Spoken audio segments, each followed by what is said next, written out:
you do have your book out, Newsman. I think for every book sold, I get the equivalent of a grande Americana at Starbucks. But I didn't write it for that. I wrote it because I love to write. When you go out on a story, your juices start flowing. I say it's a palm sweat story.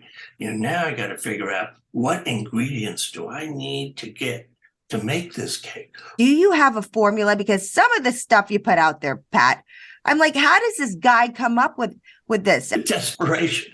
I was at Dulles Airport. This thing had happened hours before I got there.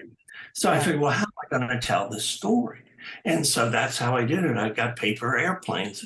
Sometimes out of crisis, comes some great creativity. But in television, you can't teach personality. Did that always come natural to you? I mean, did you ever try to be a Ted Baxter or like a newsman? When I first started, they said I talked like John Wayne. And on my worst day, I could beat the hell out of you.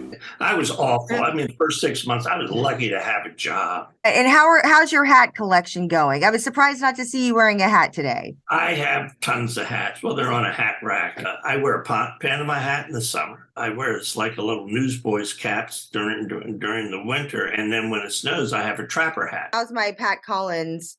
You look terrific. Pat Collins. Now, all you need is a legal pad. Yes. Put your script on like this. Sharpie, and you're set.